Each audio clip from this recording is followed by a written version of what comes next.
Let's talk about one of my most favorite, I think most powerful, but kind of undiscovered features of the PlayAUDIO1U, and that's the control ports on the device. Now, the first initial thing you're likely going to do if you're like me and you prefer manual failover instead of automatic failover is just plug in a TRS cable into something like a Boss FS6, and then you can press the foot switch to manually switch from scene A to scene B. Again, that's my preferred method for redundancy, to do manual failover as opposed to automatic failover. And it's a great feature. Now, before we dive deeper though, we could also then use the other control port here to link multiple PlayAUDIO1Us together to create an aggregate device to use, for example, 24 outputs from, Ableton Live, however we want to use this. That's an incredibly powerful feature as well too. But you start to realize there's kind of more than meets the eye initially when you download Oracle for X Series, which is the free control software from iConnectivity, and you click into control ports. Now I'm going to press this A button on my controller right here. Okay, so that's what I'm pressing. And as I do that, you start to see different things light up and different things happen. So if you do a little deep diving here, you go, okay, input actions. And when you click in, you notice that the first action that's enabled here is the ability to change my scenes. Okay, so that's exactly what's happening. Is I'm using this first connection to change scenes with my foot switch. Okay, and that's great. That's what I want.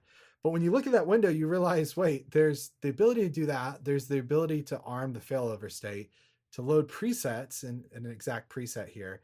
And then I have this ability to send 4 MIDI message actions. And then that's the point when I saw that at first that I started going, I wonder what I could do here. So we also have this extra control port on our PlayAUDIO1U. So I thought, well, let me see if I could grab just some other pedal. And naturally, the first thing I had was a sustain pedal. So I said, let me grab a sustain pedal from my MIDI controller. I'm not using it. I'm going to plug this into control port 2. So we'll shift this over a little bit here so you can see that. We'll plug that in right there. Okay. And then now I'm going to go back to Oracle for X Series and let's see what kind of trouble we can get ourselves into with this.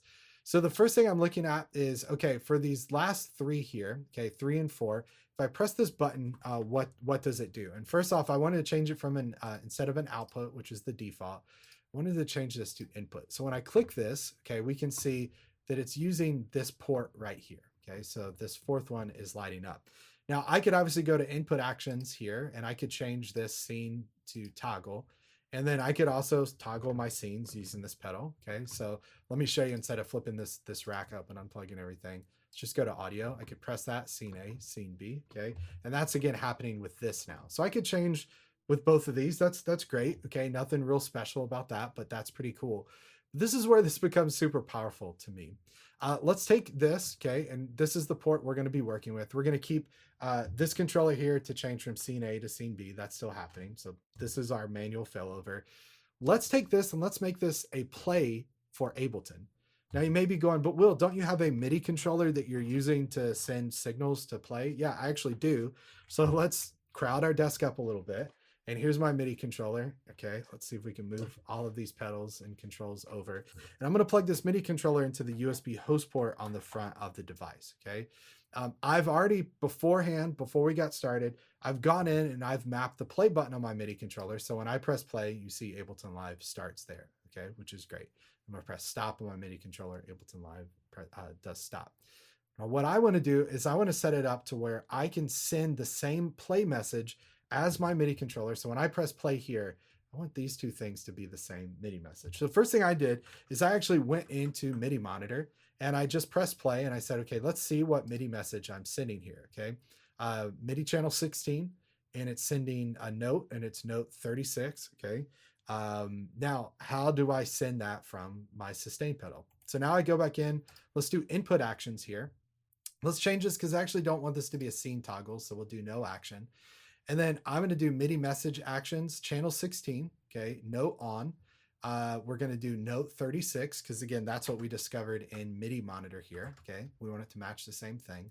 And then where do we send it to? Okay, so we can go send, and we have all these different options that we can send this. Now, what's great is I can actually send it down the same exact host port that I'm using, right? The same exact thing that I'm using for my MIDI controller. We also get a specific control port here, which is great. That's just unique and specific to this that could send separate commands. But for the sake of this, let's say we're going to send this to host 1 for computer B. and then host 1 for computer A. Okay, so now let me close this. Let me press stop on my MIDI controller. Okay, so there's stop on my MIDI controller. Let's actually press stop twice so that we get back to the start here. And I want you to pay attention to Live's transport. All I'm going to do is I'm going to click this sustain button here, okay, or my sustain pedal. I'm going to click this, and as soon as I click this, you see that lights up, but you see that Ableton Live starts playing. So where this becomes super, super powerful, if we're kind of stacking skills and we're thinking about all the different possibilities of this, is one, I could use my PlayAUDIO1U and simply just grab a sustain pedal from anywhere, from my keyboard player's backup keyboard that they have in case of emergency. My MIDI controller breaks. Well, now I can press play and send play to both of my computers in a full redundant setup through the PlayAUDIO1U, and I can control play from that. Now, if I have more buttons, more options on this, then obviously we could map play and stop as well. But then the other possibility this gives me is one of these could live on stage. Let's say this maybe lives on stage, or this lives, maybe next to the PlayAUDIO1U off stage.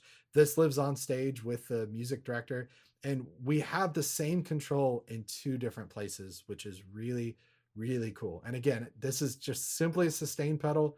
I now have control over scenes A and B. I have play in Ableton Live, and I have my full MIDI control here. And that's the power of the control ports on the PlayAUDIO1U. So honestly, what I would encourage you to do is just grab a couple TRS cables, plug them into the control ports on the PlayAUDIO1U, plug in some pedals, different controllers you have, open up the control port screen in Oracle for X Series, and just experiment and think about what you want to do. Change presets to control and toggle scenes, or to send MIDI signal in whatever way that you want to. So that's the power of the control ports on the PlayAUDIO1U. Explore that, have fun. If you have any questions of anything I didn't cover in this video, want to dive a little deeper, need some specific help configuring your setup, click the link in the description of this video to head over to our support help desk so you can see all the articles and videos we have there, or reach out directly to our support team using that link as well. But most of all, thanks so much for watching. We hope to see you on the next one. Take care, everybody.